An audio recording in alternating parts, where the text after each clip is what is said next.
Welcome to Episode 4 of Ministry of Man. And we're here. We're back. We out here. And we're back again. And they all said we couldn't do it. They said, Isaac, you can't do it. You're not going to be able to do 4 episodes. You are useless and you're good for nothing. And we don't like you and we don't want you around anymore. And I said, you know what, son and daughter? I said, you kids are ungrateful and you don't know the heights that we're going to with this thing. We're taking off. We're going up to the top of the top. I thought I'd reached the top, but there's an upper echelon apparently that's out there, and I'm going to find it, even if it means abandoning my 2 children, leaving them on their own, because they don't believe in me. And I said, if you don't believe in me, I'm still going to believe in me. So we're here. So we're doing episode 4 in spite of those ungrateful kids of mine that said that I'm good for nothing. They said, you're a loser, Dad.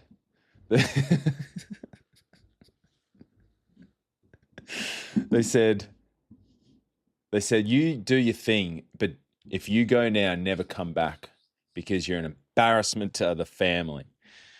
And so that's just another life update. I like to give you guys a life update before I kick these off, because we're going full swing today. The last episode, we didn't hold back, and it got some very interesting responses and replies. It's so... It's so funny. Guys do not like to be told that they shouldn't watch pornography. And girls don't like to be told what they should and shouldn't wear. So if you want to make friends, you shouldn't talk about those topics. If you want to be appealing to the opposite gender, if you're a guy and you want to be appealing to girls, don't tell them what they should and shouldn't wear. Oh, yeah, it's polarizing. But you know what? It doesn't matter, because they're ideas. And if you can't handle an idea, then what are we doing? One of the things, okay, the reason that I even wanted to do this podcast, so I'm obviously going to talk about things that are just opinions, essentially. I'm going to talk about studies. I'm going to talk about my perspective on things, whatever. But the main thing is that I just want to call out stupid ideas, because a lot of people try to do it, but not enough people do it. And what ends up happening is the culture just deteriorates. There's a reason that we are where we are, because we allow people to talk in a particular way or to move an idea forward, and everyone's afraid to call it out. It's asinine and it's ridiculous. So that's why I'm doing this, because a culture will just deteriorate and die if people, just stop talking. So we have to call out silly things when they're around. And no one's safe, by the way. I don't care if you're left, if you're right, Christian, atheist, whatever it is, I'm coming for you. If it's stupid, I'm coming for you. So, but in saying that, it just so happens that there's a lot of things that are, I guess, more left-wing ideology that's the most stupid at the moment, and that people are neglecting to call out. Like, the reason that there's been atrocities in the world with children and with trans stuff is because people were afraid to call out stupid ideas, except for a couple of people that got absolutely reamed in media and news and things and lost their job.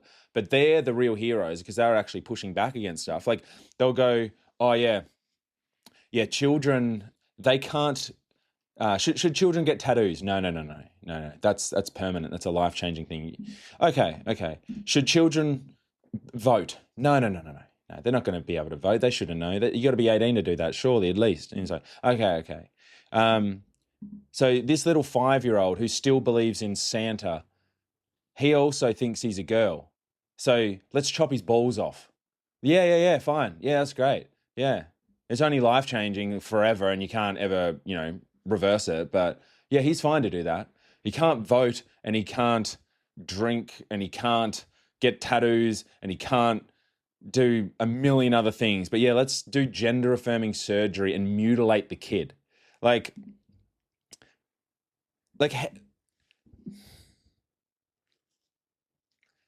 the world has gone mad. The world has gone mad. And I'm glad to see that there has been a swing backwards now. Like people are finally, like it took some effort from a lot of people. But my gosh, man, it's just like, it frustrates me. Because, yeah, I don't know, dude. There's so many annoying things. Like, that was the main reason why I chose that article as well. So like the article I spoke about last week was like a girl that spoke about double standards, the boob double standard. I'm like, this is obviously stupid, right? Like I didn't need to say any of what I said. It's all common sense. I don't have fresh new revelations. It's just saying the obvious thing that a lot of people for some reason don't say. But it's not obvious to a lot of people. And the fact that the people that know it's obviously stupid aren't saying anything, the people that don't know that it's obviously stupid get wrapped up in it because there's no pushback against it. So they just think that, oh yeah, must be true. And they don't have anyone going, hang on, no, it isn't. It's not true at all. It's stupid.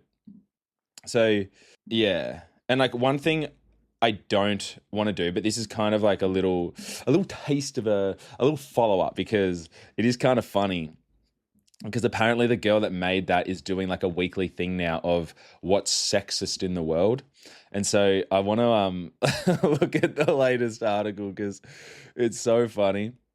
But I won't do this lots because one thing I don't like that's like super cringe as well is the whole like incel thing, like guys that watch the whatever podcast and just like I don't know, just rag on chicks all the time, and like the whatever podcast is so lame, dude. It's just a guy that just roasts girls that haven't thought about something, and it's like it's just a pointless sort of thing. And guys that just make their whole personality online just like about, oh, if a woman cares about us about how tall a guy is, we should be able to ask how much they weigh. And you're like, yeah, very clever, man. Yeah, sure. But anyway, so the new article goes, makes me rage. This is the title. Makes me rage. New form of manspreading needs to stop. So there's a new form of manspreading. Which, first of all, there's nothing wrong with manspreading. Like, again, don't you know that the biological makeup of men and women are different, and there might be a reason as to why men's legs sit further apart. It's so asinine. There's obviously a reason that exists.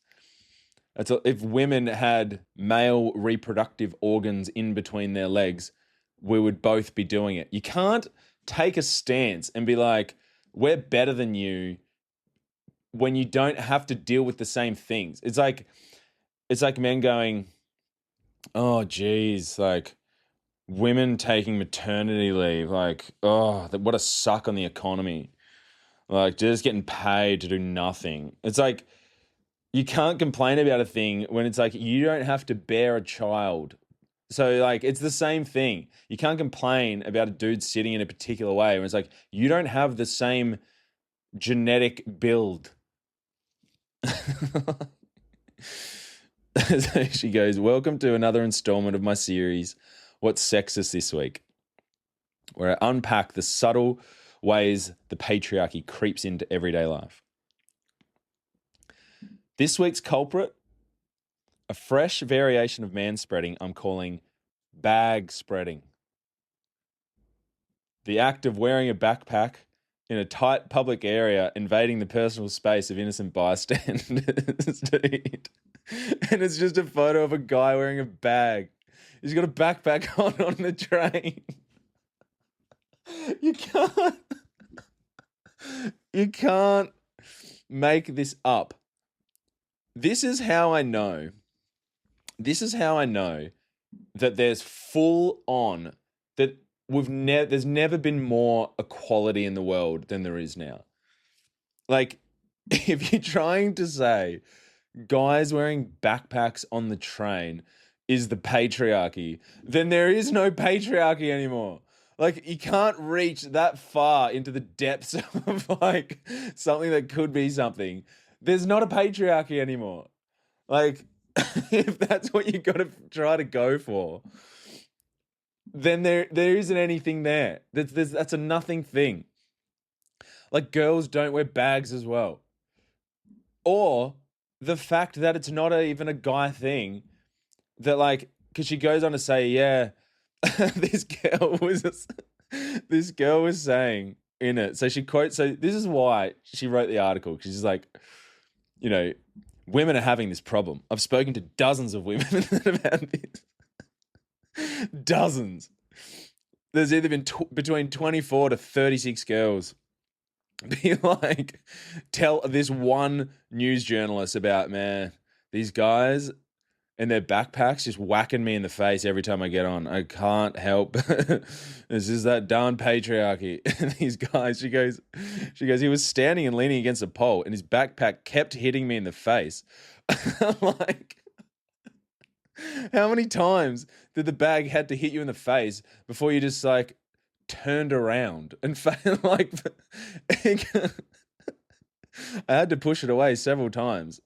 And other passengers were giving me sympathetic looks, but he didn't move. So like, he didn't move because you can't feel it. If you're wearing a bag and someone hits the bag, it's not your body. You can't feel it.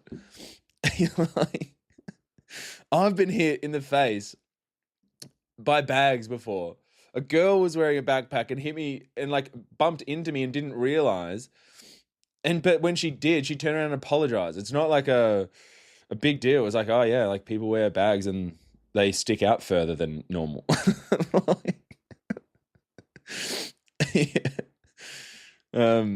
She goes, I thought, classic men, taking up more room they need, even if it's unintentional. That's almost worse. It's like they don't even care how their behavior affects those around them. So it's like, okay. So like, what are you wanting to get out of this article? What is the desired outcome? All right, guys, you heard the girl. Leave your stuff at home. You can't take your things around anymore, all right? You just got to leave it at home and deal with it. No more bags. Like, we're going to all band together. Like, guys, we need to make sure we end the patriarchy by leaving our backpacks at home so they don't take up too much space on the train. And then she takes a photo. She turns around and takes a photo so you can see the bag in the background, so she can turn around. There is enough room to turn around so you don't have to keep getting hit in the face. It's like that was your only option. Like, oh, dude, I was dying reading this, man. It's like, I actually feel bad. I genuinely feel bad for women that are genuinely like, that genuinely might feel some sort of issue with like feminist issue, or I don't know, whatever gender war issue is going on. Because this is so stupid that like people will read this and think, oh, this like women, this is a women thing. Like, this girl does not represent women. Like, she might have had this one girl post something that she saw online and was like, that's my next story. it's going to be guys taking up more space than they need. And she goes, is this a gender issue? While social awareness is down across the board, I believe bag spreading could be a gender-specific issue. When you add anecdotal experiences, the dozens of women that have also said that they usually encounter this sort of behavior. A quick Instagram poll of my female followers revealed nearly all had witnessed some version of bag spreading, whether that's from a bag on someone's back or one that had been placed on a seat. Well, where else do you put it? She goes, and you can't call it out. It would make the rest of the trip awkward, and I think they know that. There's this untouchable entitlement, as if courtesy doesn't apply to them. So it's like, you can't politely go, hey, man, yeah, just so you know, your bag's like hitting me in the face and I don't have enough room to move back. Is that okay if you like take it off or just sit it there or something? Like no. That would make the trip awkward. I'm just going to have to continually get hit in the face. There's nothing I can do about it. That darn patriarchy. So she continues and goes, bag spreading might seem trivial, but I'd argue it qualifies as a microaggression, an indirect expression of bias. A gender researcher in this space says microaggressions, whether intentional or not, perpetuate existing power structures. In this instance, the microaggression reinforces male privilege and the idea that men deserve to take up space and women don't, which has trickle-down effects across society, from workplaces to homes. Yeah, men take up so much space in the home. Is like, yeah, men take up so much space in the home, except for like luggage space. Like, doesn't matter about that, and like obviously not. We're not including bathroom space either. Like, men are known for having their stuff all over the bathroom and all over the sink. And obviously, like, closet space doesn't matter. Shoe rack space doesn't matter. The spaces in gyms where there's literally entire rooms dedicated to female-only spaces. None of that. That's got nothing to do with anything. It's that darn patriarchy at it again. Like, this is why, like, you're doing yourself a disservice when you talk about this sort of stuff, because like, people aren't going to take you seriously anymore. They're not going to take you seriously if you say that's the patriarchy. Like, if you really have a problem with the way that society is set up and you go, we need to fix this issue with the bags, like, this has got to stop, then like, we're not going to listen. No one's going to get on board with you. Like, this is one of the issues that, like, if you make your whole identity a particular thing, and then that thing no longer exists, you have to create more issues to keep being who you are. So all the people that hated Trump when he first got elected, and then, like, for 4 years, and then he like wasn't president anymore. And then so it was like, okay, what do we do now? We had entire websites and jobs and campaigns set up to try and discredit this person. And then so you just have to, you just keep talking about it? It's like, if you're like a feminist and you actually reach equality, so we got there, and then you go, okay, well, that's who I am though. Like, my thing is that I'm feminist. So if there's no feminist issues, well, then we just have to look for one and try and figure it out. And that's how you get to bags being the patriarchy on public transport. Like, it's out of control. It's out of control. But anyway, so I just wanted to do a follow-up, because apparently I'm not going to worry about this, because this girl is clearly out of her mind. So I'm not going to spend any more time on her articles, although it could be fun, because that one, like, genuinely made me laugh. And again, like, it's such an issue, because guys will look at this article and they'll comment on it and be like, oh, girls are the worst. And it's like, it's not girls. It is just a girl who saw a post and was like, this is the new thing. It's like, no, it isn't. I've been hit by bags. It's just a human thing. It's like, if someone... I was at a thing the other night, an event the other night. There's a group of like 5 girls I was standing in a particular place for like an hour in the same place, and a group of girls came over in front of me, and started dancing around and being like really somewhat like, I guess, boisterous would be the word. And like a lot of them started moving backwards, like to the point where they're very much in my personal space now. And I was like, I had to leave. I had to go somewhere else because they were coming so close. They were in my personal space. I thought they were going to run into me. And I'm like, okay, well, I'm just going to move to the back of the room. I don't need to make a big deal of it. And I don't need to say that there's a problem with women because because they just so happen to not consider my personal space in that particular moment. Like, people will do inconsiderate things. And one of those things is not realize that their bag is in someone's way. But also you can see the bag there though.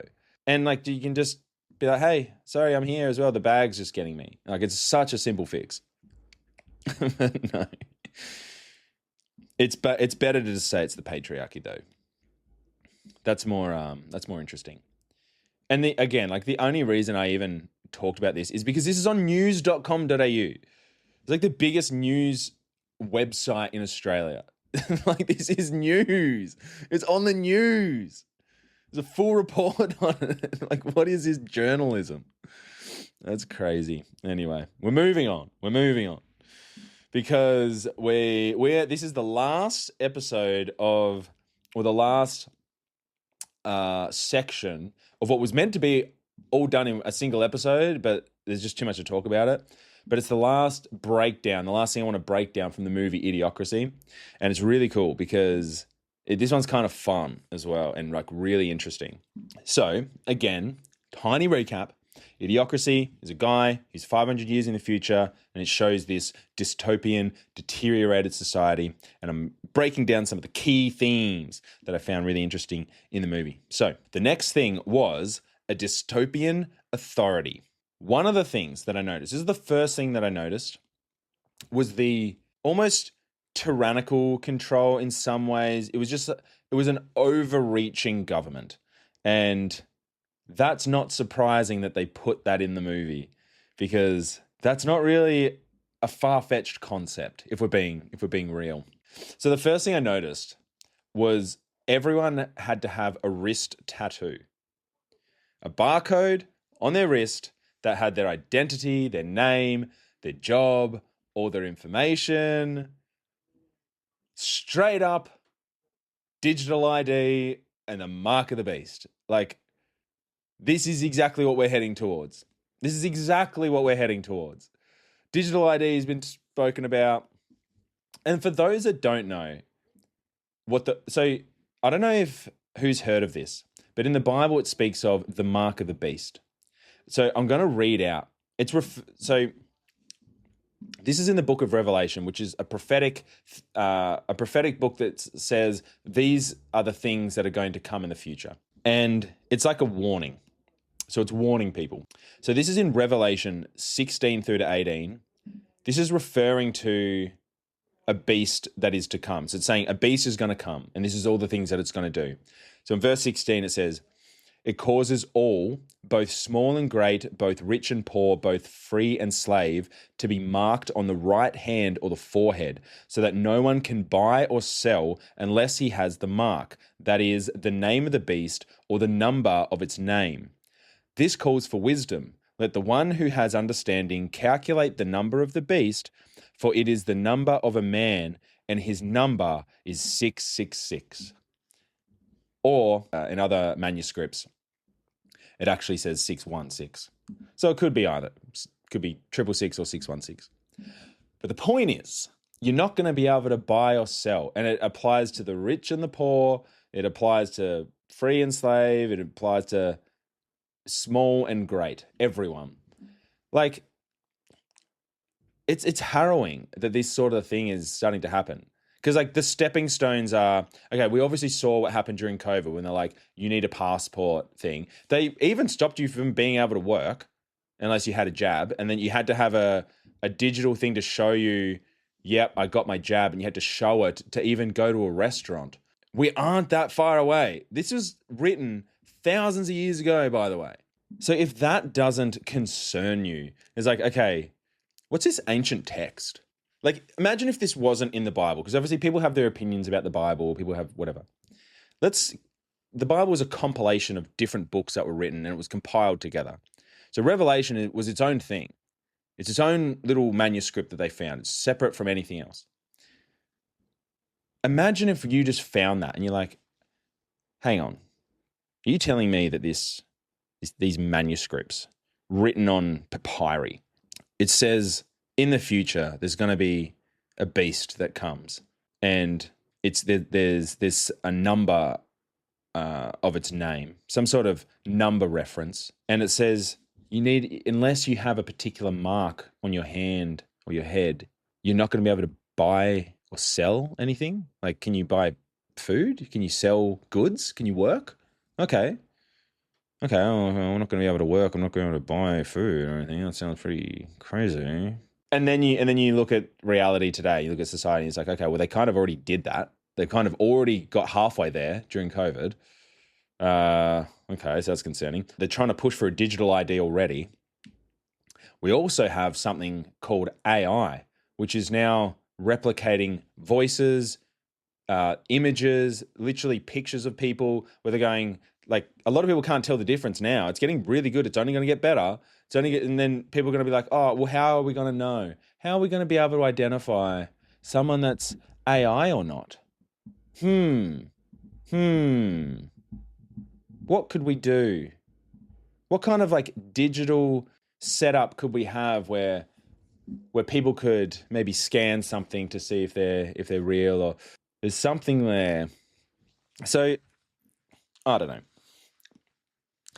It's worth looking into though. And then you got people like Peter Thiel talking about the Antichrist. That Tim Dillon clip on Rogan talking about Peter Thiel is the funniest thing ever. Anyway, so that was one thing. Having the wrist tattoo, super dystopian. And it looks like we're headed that way, according to the scriptures and the prophecy foretold. That's where we're headed.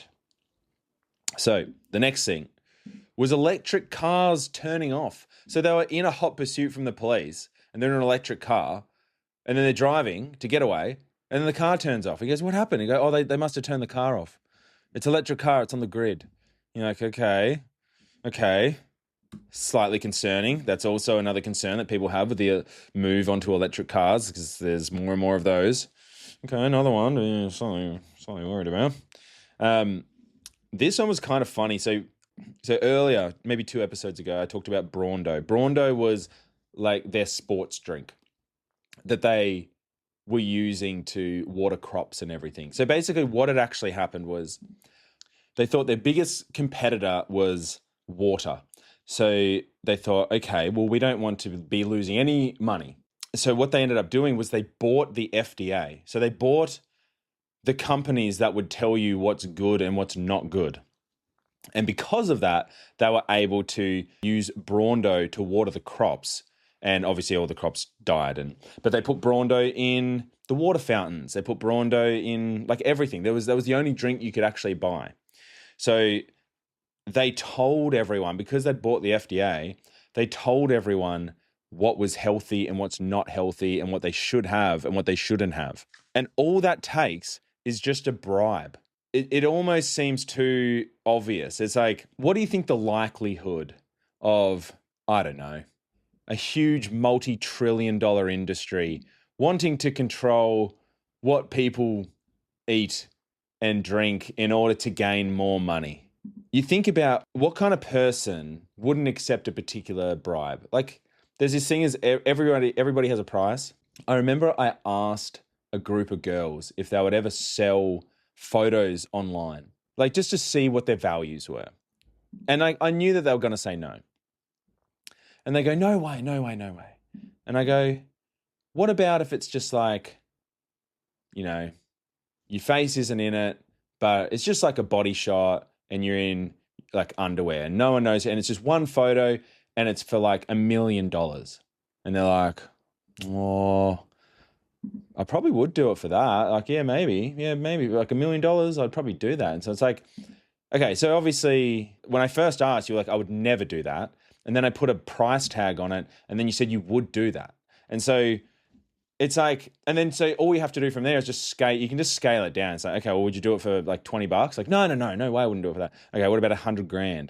Oh, yeah, maybe $100,000. Like, geez, in my bank, far out. Yeah, you can do that test with anyone. Like, you can just say, would you do this for this amount of money?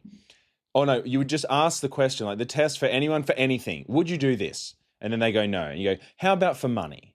And then you just figure out what the amount of money is. And so if you're someone who works in an industry and you don't have like a good moral compass, which how many people really do when it comes to money, and it comes to like you're dealing in like multi-million-dollar kind of deals, you're like, yeah, okay, well, all right, maybe we can promote that. You know, you scratch my back, I'll scratch yours, that kind of thing. Like if we're under the belief that that just doesn't happen, oh my gosh, then we lose, and there's no coming back for us. Like that. So that's just like a couple of the things. That was a couple of the things that I noticed. I'm like, man, we are there already. And so I wanted to talk a little bit about the difference between authoritarianism and individualism, or state absolutism and individualism. So I'll start with just giving some definitions, because obviously this is kind of good timing, because don't know if I'm saying this right. I think his name's Zohran Mandami. I don't even know. But the guy that got in as mayor of New York. So he's a socialist, right? So a lot of people are like, yeah, down with capitalism, up with socialism.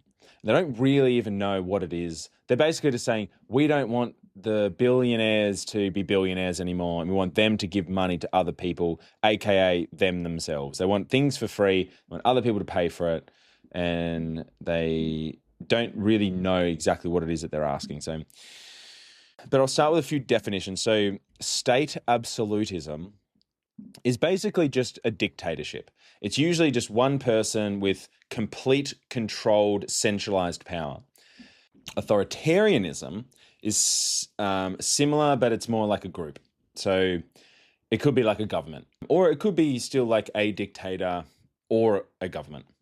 It's the enforcement or advocacy of strict obedience to authority at the expense of personal freedom. You can't have authoritarianism and personal freedom at the same time. They're like contradictory.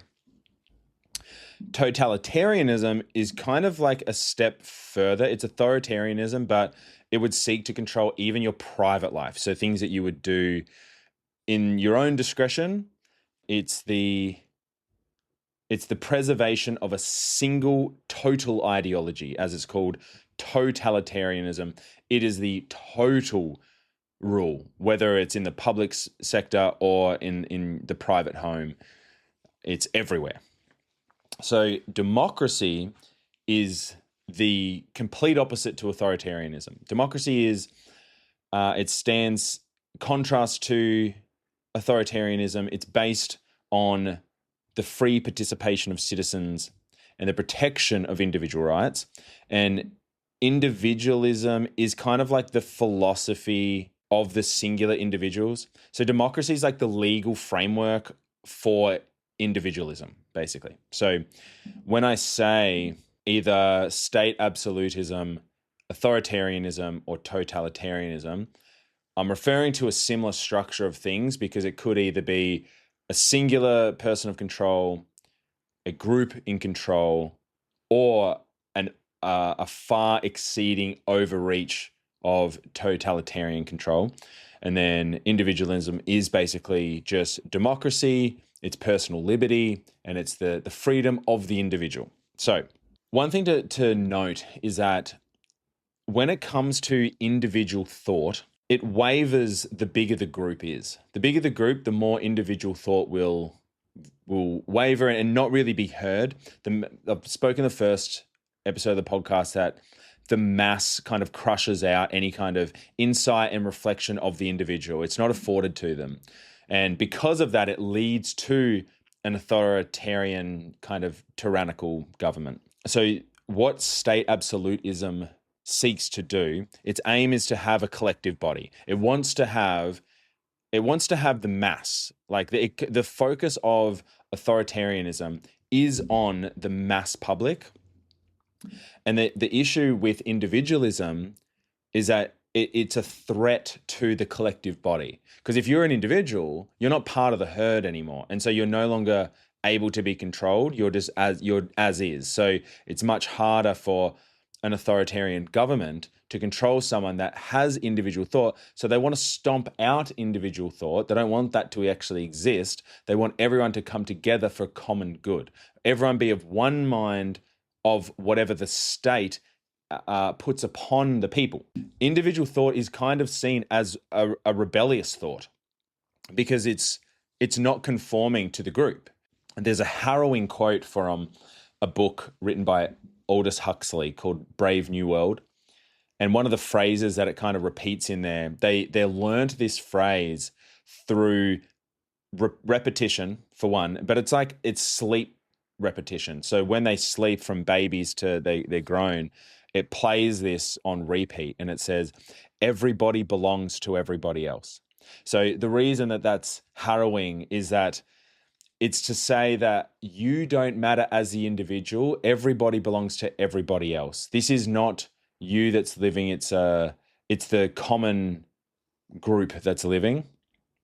So the issue, I think the biggest issue in looking at determining the problems with individualism and authoritarianism, or more so the problem with, I think, with authoritarian, so I support individualism. I'm very much in favor of personal, individual liberty. That is my stance for that. So I think that authoritarianism is bad. And I think that anything that funnels more control to a singular person or a singular group is dangerous. And I'll explain why. First of all, I'll go into this. So one of the biggest issues with authoritarianism is that even with, let's say, socialism or communism, these sorts of ideas of give control to the government and we'll deal with things, is that they don't look out for the needs of the individual because they can't. They have to look at a group. So they'll use things like statistics and what is the greater good for the well-being of the group. So they'll need to use statistics and averages in order to find out, okay, well, what's going to be the best on average for the largest group of people. This is one of the things that you need to be really careful with when it comes to statistics, because I'm a big statistic guy. But the issue is when you use statistics without understanding individuals and the individual experience, which is the most real experience, you can really get lost in the numbers. So let's say, for example, you're an authoritarian government and you go, okay, we've done research on what 30-year-old people respond to, what their behaviors are and how they like to be treated, what kind of diet they have, or whatever the thing is. We've got information on 30-year-olds. And then you go, okay, well, let's look at this group of people. We've taken an average of a group of people and it spits out that the average of this particular group is 30. And so we're going to use that information and apply it to them. And then you look a little bit closer at the individuals and you see, oh, okay, so there was, in this particular group, half the group was 20, the other half was 40, which making up an average age of 30. But there isn't actually a single 30-year-old in the group. So the reality of the fact is that the individual doesn't match up with the statistical data. So you need to be really careful when looking at statistics because they can be very misleading. They can be very helpful as well, but they can also be deceptive if you're not looking at the individual. So when you can't you can't lean too heavily on one or the other. We especially can't lean too heavily on doing statistics because statistics can do a lot of damage to an individual because they're not really looking at the individual needs. So now the psychological effect of the statistical world. So the individual is basically replaced with metrics that paint a picture that's not reflective of someone's living reality. The responsibility of the individual gets replaced with policy of the state. So there's a phrase called raison d'etat, if I'm saying that right, it's in French, which is reason for the state, basically. And then versus raison d'etre, which is your reason for living. So your personal kind of, you would have a personal raison d'etre. You can't have that to be, that can't be like a collective thing. It's your reason for state otherwise. So things like public welfare and the standard of living get prioritized, and it seems like a good thing, but there's no reason for, let's say, an individual to want to better themselves. So you wouldn't really be focused on, there'd be no attention on self-development or focus on yourself, because the most important thing is the public welfare. It's the general good of people. But the issue is it stomps out the individual progression. So that's antithetical to I suppose anyone that wants to develop themselves, because that's kind of seen as redundant. You don't need to develop yourself. You need to focus on what is best for everyone and what is best for the state. So Carl Jung has a quote. He writes, the individual, so this is in his book called The Undiscovered Self. He writes, the individual is increasingly deprived of the moral decision as to how he should live his own life, and instead is ruled, fed, clothed, and educated as a social unit, accommodated in the appropriate housing unit, and amused in accordance with the standards that give pleasure and satisfaction to the masses. So it's all kind of done for you. So you get allocated your way of living based on what's going to be best for the masses. You're fed, clothed, and educated as a social unit, all together, dependent on what's best for everyone. Doesn't matter if you individually don't like it or if it's not your preference. And we're looking at the collective unit here. You're accommodated in the appropriate housing. You're amused in accordance with the standards that give pleasure and satisfaction to the masses. So you're even like the things that should amuse you or provide pleasure and satisfaction to you is also controlled, because it's providing more power and structure to the mass idea, to the larger scale idea. So this is what Aldous Huxley would talk about, and what he was actually afraid of, and why he wrote Brave New World to begin with, because he was concerned that there would come a point in time that people were more concerned with pleasure that they wouldn't even know that they'd lost their freedoms. They were almost happy to give up certain freedoms because of pleasure, because of things like that. It talks about in one of the chapters towards the end of Brave New World, it says, in order to keep stability and happiness, they forfeit truth and beauty. So stability and happiness are the primary. It's the primary focus points of the government, of the world that they live in. And in order to gain full stability and full happiness without any disruptions, because their aim is that they don't want to ever have unstable terms, or the people living there feel unstable or unhappy for any moment of time. They stomp it out. They work it out where they can allow and continue without any interruptions. It's fully stable and everyone is completely happy. But in order to get there, they have to sacrifice truth and beauty. One of the quotes, it writes, beauty is attractive, and we don't want people to be attracted by old things.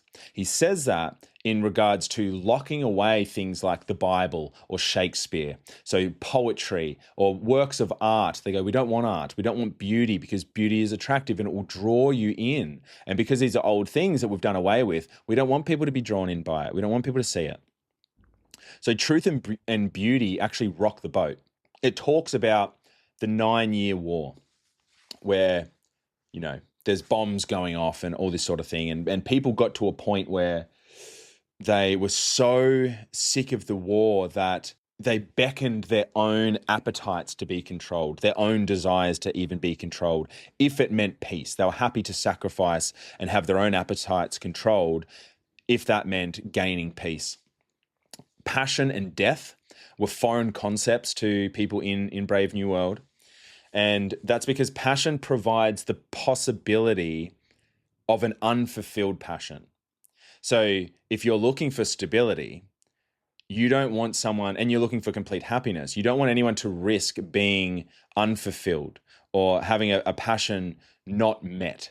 And so they're conditioned to not have passions anymore. Their purpose and their reason for living is to function for the good of everyone else. That's it.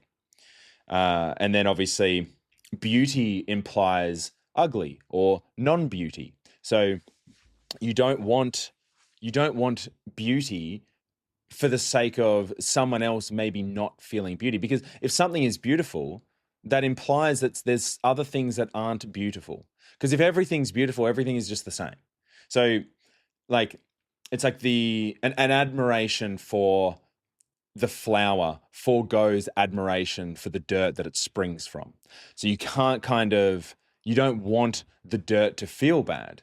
And in this case, this is people and humans and humanity and way of thinking in life. So, we hear things like beauty is in the eye of the beholder, which I understand to a degree, but I don't actually think that is a productive thing, because I think there are some things that are objectively beautiful and there are some things that are objectively not beautiful. So you don't look at mud and dirt and be like, yeah, that is beautiful. Even though someone could find it beautiful, it's more likely that there's probably something not right in that person's way of thinking. So, there's degrees with art where it's, subjective, beauty is subjective, all these sorts of things. But at some point, we can't just say, well, anything could potentially be beautiful, because it's just not true. And if we believe that, then we're eliminating an idea of beauty that actually advances people or that is appreciative. So I shouldn't say that the mold on, a dirty corner is beautiful, and or say, no, you can't call that ugly, or you can't say that's not beautiful. And at the same time, you can't say to someone, yes, the view over this, huge mountains and lakes running through is not beautiful. It's like, even if I don't feel that it is myself, I can still say, well, there's objective beauty there, because there's eyes to see. And so I believe that there is objective beauty. And I think we do really wrong as a society to ignore objective beauty. It's a silly thing. We shouldn't do that. So anyway, I suppose another idea of this is that the bigger the crowd, the easier it is to ignore the individual. So let's say if you're looking at the sake of 1 million people and you go, 15 people died, but there was 1 million people there. So 15 compared to 1 million is not really much at all. You're like, and if you narrow that down to numbers, you're like, that's 0.001% of people died. And it's like, okay, but the individual, for them and their families and their surrounding life and their community, it's devastating. It's like people have died. But if you're only looking at numbers, if you're a government, you're like, okay, well, that's actually not a bad cost. So this is kind of my issue with, there's a philosophy of life called utilitarianism. And the idea of it is that you make decisions based on what is good, or you decide what is good and what is bad based on let's say, maximizing pleasure and reducing suffering as much as possible. So let's say, why should you hit someone? Or why is it bad to punch someone? It's like, okay, well, if we want to maximize as much pleasure as possible and reduce the amount of suffering as possible, then it's wrong to hit someone because you've just hurt them.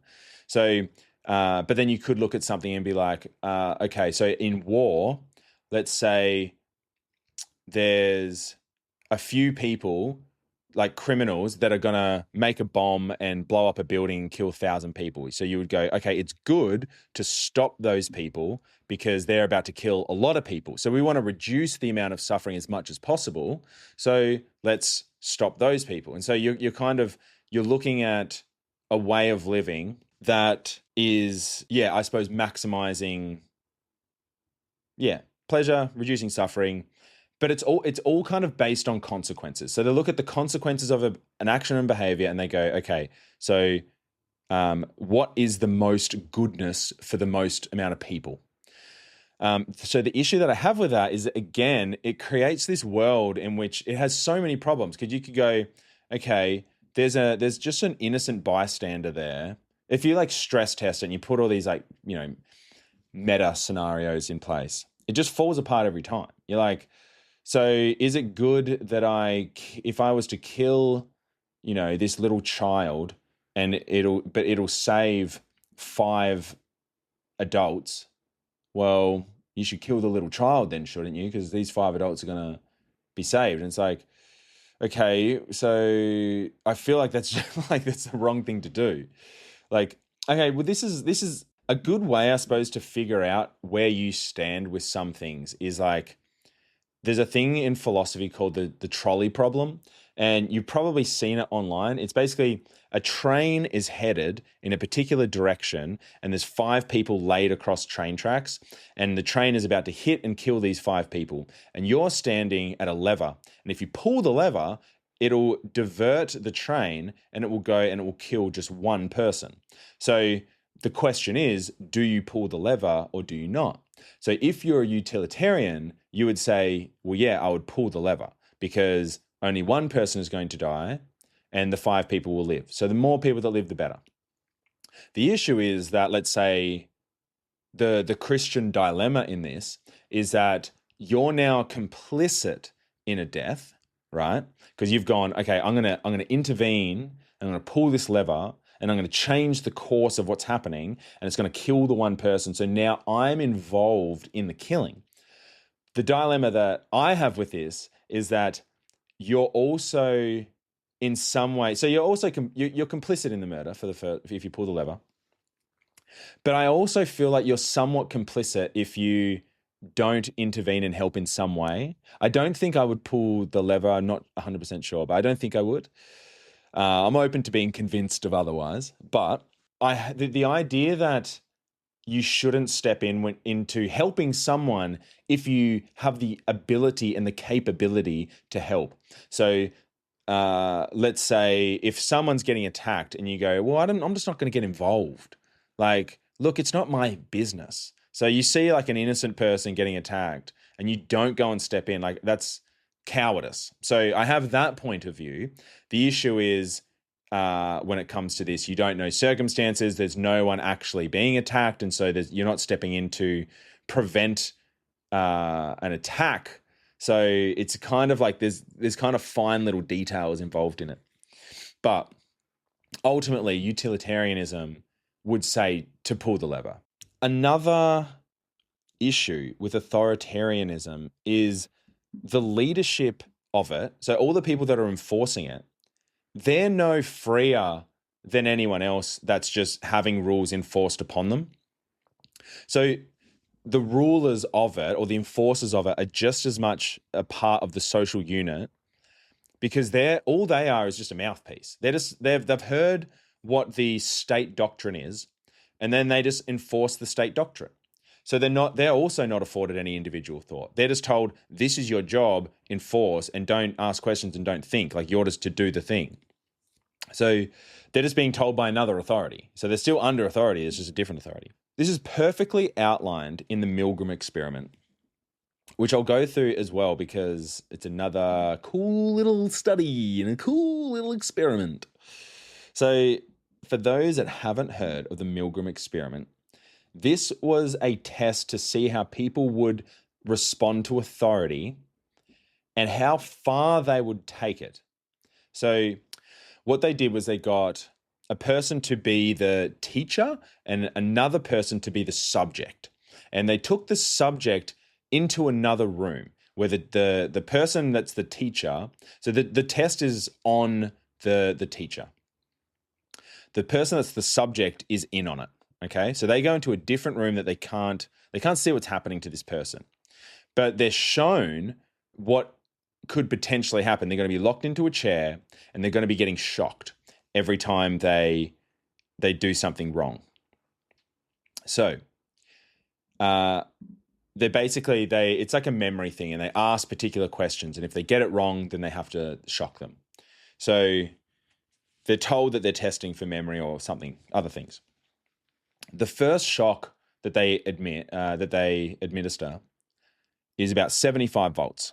So when the subject gets shocked first, they start with just doing some audible grunts of pain. That's kind of the first level when they're told to do this, by the way. So they're not actually getting hurt at all. They're told to do this. So they start like some audible grunts of pain. At about 120 volts, they'll start to like vocally protest, and they become more louder, and they go, to say stop, that kind of thing. And it becomes more insistent. At 150 volts, they begin to complain specifically about a heart condition, to say that this isn't good for them. They've got a heart condition. That's at 150 volts. It goes up to 300 volts. They start pounding on the wall, indicating significant distress. After about 330 volts, they then become silent, creating the impression that they're either unconscious or unresponsive. Now, when the person is... So the teacher, the person that's administering the shocks, there's someone in the room with them, just in a lab coat, that's basically conducting the test. And the only things that they're allowed to say, there's 4 phrases. Please continue, or please go on. Second one is, the experiment requires you to go on. The third is, it is absolutely essential that you continue. And the fourth is, you have no other choice but to continue. So, before conducting the experiment, the Milgram, so the guy's name's Milgram, surveyed psychiatrists who predicted only 0.1% of participants would administer maximum shocks. So they expected that most would refuse between 150 to maybe 300 volts once they started hearing the protests and the heart concern stuff. That's when they thought, so they thought that it would mainly be minimum though. So the actual results, this is what the results were. 65%, so 2/3 of participants, continued to the highest level of 450 volts. That is well beyond the point. So by the way, they come to the point of being silent at around 330, by the way, which is nuts. 100% of the participants, everyone that did it, got to at least 300 volts. So past the heart condition to the point they're pounding on the wall to stop. There was a total of 14 defiant participants who stopped before reaching the highest levels at 300, 4 at 315, 2 at 330, 1 at 345, and 1 stopped at 360 and 1 at 375. So, people will just do horrible things if there's just an authority saying, just do it. Just do the thing. Like, that's how susceptible people are to obeying authority, even against their own instinctual nature. They wouldn't want to do that if it was their own test. But because there's someone there telling them, then they don't actually feel responsible. They feel that the responsibility is on the authority. And so they'll do horrible things to people. Because it's still them administering the shock. It's them pressing the button, administering what they think is a shock to a person that they just met that has a heart condition and is in very clear pain. They're still doing it rather than going, no, I'm not doing this stupid thing. So that's a really scary one. And so whoever is sitting on top of the authoritarianism throne, whether it's state absolutism, whether it's totalitarianism, they have full control. So there is someone or a group of people at top that have absolute control, that no one can tell them otherwise. Louis XVI was the French monarch. He famously said once, "L'état c'est moi," which is I am the state. So him who is the monarch and the ruler was embodied as the state. There is no one above me. No one can tell me anything. I am the state. Carl Jung also goes on to say that slavery and rebellion are inseparable. So wherever you see this type of control, you're going to always have rebellion. You're never going to have stability. You're never going to have peace. There's always going to be unrest. There's always going to be uprisings. So it's a stupid thing to even try to implement. And at the moment, you've got people that are using democracy to try to vote in people that are more authoritarian. It's insane. They're voting out their own freedoms. It's very, very dangerous. Because anytime a leader rises up, they all fall to the same allure of power. This is what Jung talks about. They fall to the power that they've just obtained and becoming the thing that they desired to remove. This is a lot of the time what happened in like ancient Rome, where they would kill a Caesar and someone else would take the place. And then they were meant to be the person that everyone voted in because the last one was so oppressive. But then they would, now that they had the power, then they were like, well, now that I've got it, well, maybe I'm going to do my own thing now. It's like power's a dangerous thing. One of my favorite quotes from the show Vikings, Ragnar Lothbrok goes, "Power is always dangerous. It attracts the worst and corrupts the best." And I was like, man, I did not expect to hear that from a fictional TV show. Whoever wrote that was genius. But it does. Like, if you think about it, power would attract the worst people because they'd want to use it for nefarious reasons. And once good people have it, the best people that have it, they get corrupted by it because they're not used to having it and they can't handle it. So why do people choose authoritarianism? Why would someone want to choose, say, communism or socialism, these sorts of things? Dostoevsky writes, "People do not really want freedom because freedom involves responsibility, and most people are frightened of responsibility. They prefer to live under someone else's idea of truth, to obey rather than think, to blame rather than act. The real battle is not between good and evil, but between cowardice and courage, between those who dare to think for themselves and those who choose the comfort of chains." And chains can be comfortable. That's the thing. The issue is that thinking requires discomfort. In order to think, it's not always going to be a good feeling because you're going to have to entertain ideas that you might not necessarily agree with, and they might be unsettling and uncomfortable, like even the prospect of it. Aristotle says it is the mark of an intelligent mind to be able to entertain an idea without accepting it. So that's what we should strive for in order to think of, okay, can this particular idea work? Even though I don't subscribe to it, even though I don't believe it, can I entertain the idea of its existence and go through the feeling of discomfort to get there? Because you don't agree with it when you're entertaining it, but that shouldn't stop you from thinking about it at least. Thinking, it requires discomfort. And when we live in a world that is constantly aiming and directing us towards being more comfortable, like who would want to do that? We are constantly finding ways to avoid discomfort, even in the smallest little things. As soon as we get sad, we get medicated for it.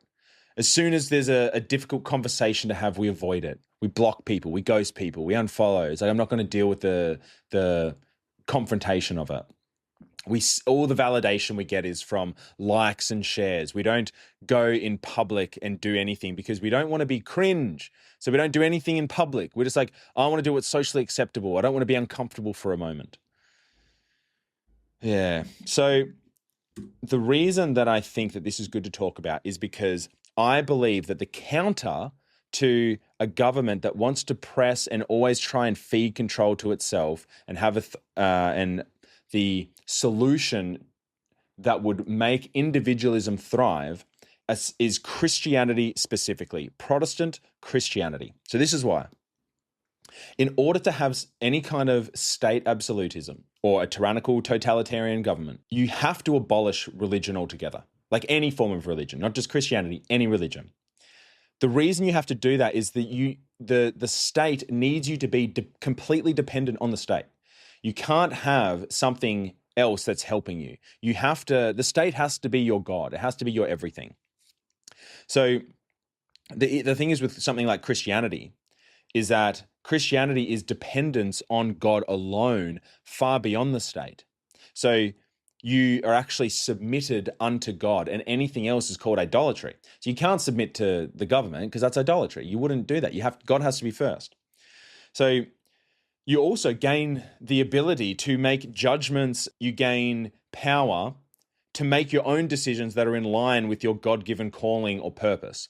So God becomes the ultimate authority. If you're looking for an authoritarian government, you can't really do that if people are saying, well, you're not my authority. I have a higher authority than you. So the Bible will say you are in the world, but you are not of the world. You are not of this world. You are a visitor. So depending on the religion, though, religion itself can be dangerous because there is such thing as like religious absolutism, for example. That's like where you're not afforded the ability to think for yourself within the religion. So this is why I'm not a Catholic, because you don't get any freedom to interpret the scriptures. You're basically, it's the same thing as the state. You're just told you have to believe this. You can't question it. There's doctrinal dogmas and there's creeds and there's church leaders in authority. There's like the Pope. You can't question the Pope. He's the top guy.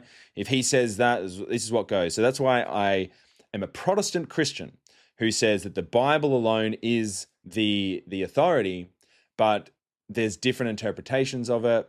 And I think that still allows you to have individual freedom and liberty. There's some things that it's very clear on where it's like, okay, this is like, if you're going to be a Christian, you can't just do whatever you want. Like, you're obviously just not a Christian then. It's still an ideology as well. It's something that you practice as a way of living, but it doesn't rob you of your individualism. So the philosophy, I suppose you could say, of living a Christian life is that you are supposed to die to your instinctual natures, so your carnal, more primal, animalistic natures that humans have, to live for other people, but not removing yourself. So obviously in Brave New World, it will say everyone belongs to everyone else. So that's almost a perverted version of what Christianity would say, because we're supposed to love others and sacrifice yourself, but you don't diminish yourself. So you are still you. You have a personal relationship with God that is individual, and you have a personal specific calling that is for you, that you were made for, that you were born for, that you were designed to do, that you were given particular gifts, you were given skills, you're an individual, you have your own identity. So that doesn't get removed. Whereas in authoritarianism, your identity doesn't matter. It is just all for the one thing. So this is the issue that I think is going to happen in the future, is that they're wanting to push for a world religion, because if there is, let's say, a nefarious government that wants to push for a one world government, they also want to push for a one world religion, because they wouldn't be able to do a one world government if Christianity exists in the way that it does, because they're like, well, we need to be the ultimate authority. So what is being said is that they're pushing for a one world religion, which is going to be, Judaism, Catholicism, and Islam. And they're going to go, it's all one thing and we're all together. So that's the plan, or the so-called plan. Whether that happens or not is, well, time will tell, I guess. But I know that the most freedom you can get for individualism and a life philosophy is Protestant Christianity. That is what I believe.